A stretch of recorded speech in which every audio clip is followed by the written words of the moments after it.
Chair Powell suggested again that March would be too early to cut rates. You wouldn't have enough data to justify that at the time. Do you agree with him? Well, Michael, you know my thing is I never like tying our hands ahead of meetings when you got weeks of data coming through. It feels like the economy's been quite strong on the growth front. You got big jobs numbers, you got big GDP numbers, better than expected.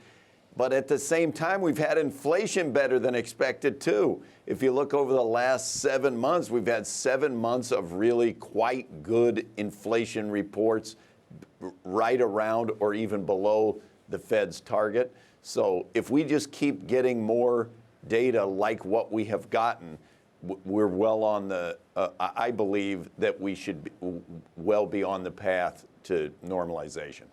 Well, I understand you don't want to tie yourself down, but is there really much of a chance of a March move? The markets think now 18%, and some people think that's even high.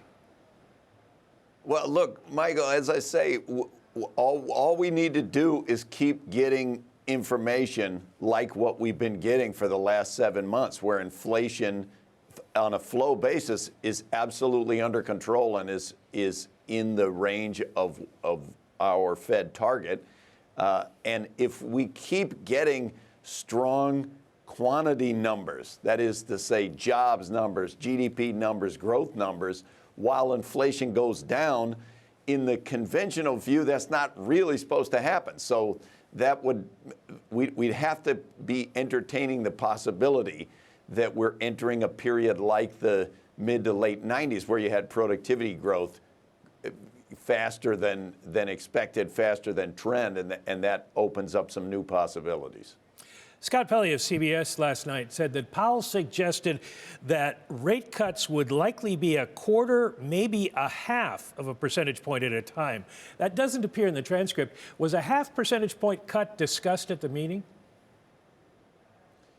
As you know, we don't report on what's discussed at the meeting until the transcript comes out. Our standard way to think of it from the FOMC is somewhat like what's in the summary of economic projections, the SEP, which comes out every quarter. And the last time that came out in December, you saw that the median member of the FOMC thought there would be 3 rate cuts, i.e. 75 basis points for the year 2024. Is there a situation other than perhaps a recession or some sort of market failure where you would consider a 50 basis point cut? Well, look, I just think you get the data and you respond to the data in its totality. So I don't think it makes sense to speculate about hypotheticals of what would happen to make the rate cuts be different than what they have been in the past. 3% growth, 3.7% unemployment, 2.9% PCE inflation. The Fed discussing rate cuts. Is this a soft landing? Can you declare victory? I mean, 2023, by the measures of the dual mandate, which is to say maximize employment and stabilize prices, that was a pretty good year for 2023, one of the better dual mandate years that we've seen in some time. You never want to declare victory. The central banker's job is to remain paranoid about everything because there are external shocks. There are a whole lot of things that can go wrong. But we definitely made progress on the side of the mandate where we had been failing. You know, the inflation rate was way higher than where we wanted it to be. And as I say, for the last 7 months, we've been at or below the 2% annualized rate. So we just need more months like that. That's in the PCE index, but CPI, especially core CPI, the Cleveland and Dallas Fed's trimmed means, the Atlanta Fed's sticky wage price index have all been running faster and hotter than PCE. Is there an underlying inflation issue that maybe your measure is not picking up? No, I don't think so. If we get down into the weeds, the different measures of inflation measure different things. And so categories like health insurance are better tracked in the PCE measure of inflation than they are in the CPI. And the PCE measure allows consumers to adjust to the prices and change their mix of what they're buying. That's why the Fed has chosen the PCE as where they want to get to 2%.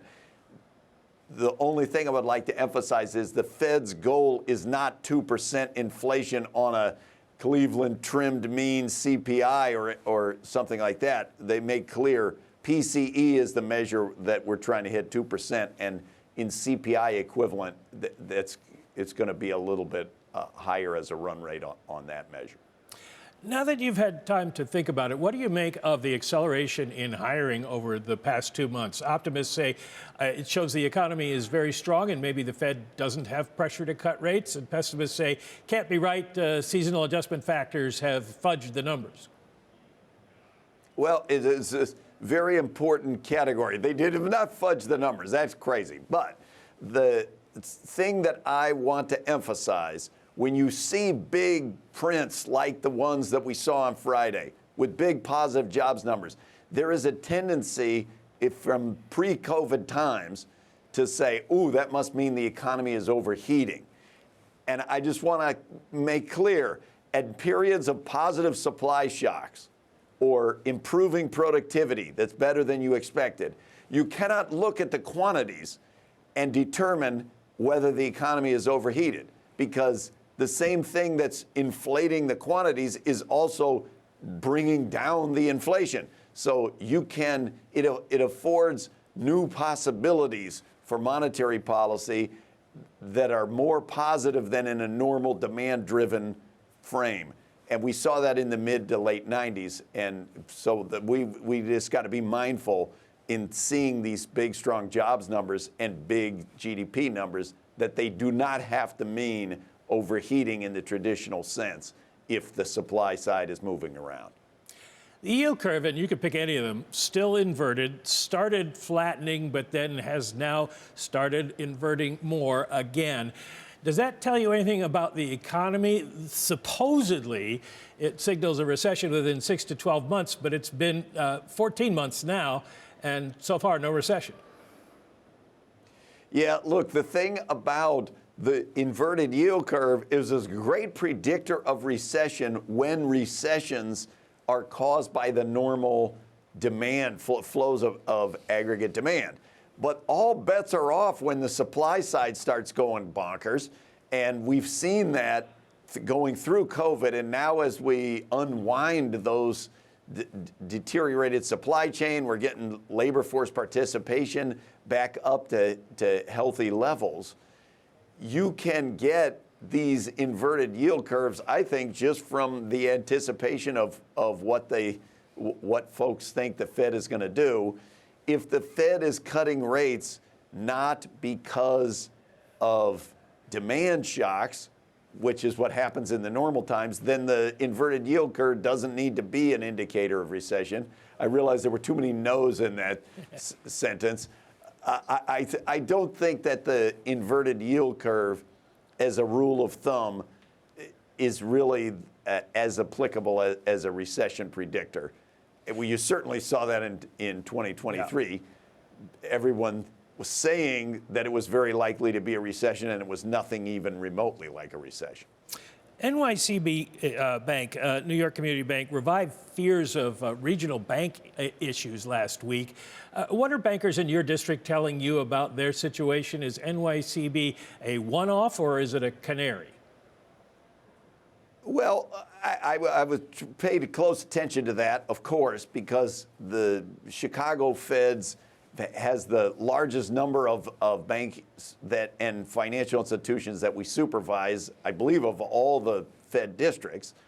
The thing is, in this case, the bank had bought the assets of Signature, and that moved them up into a higher category where there's a little more scrutiny and some higher capital requirements. So thus far, that doesn't really seem like it's a commercial real estate blowing up or something like that. But of course, we're monitoring.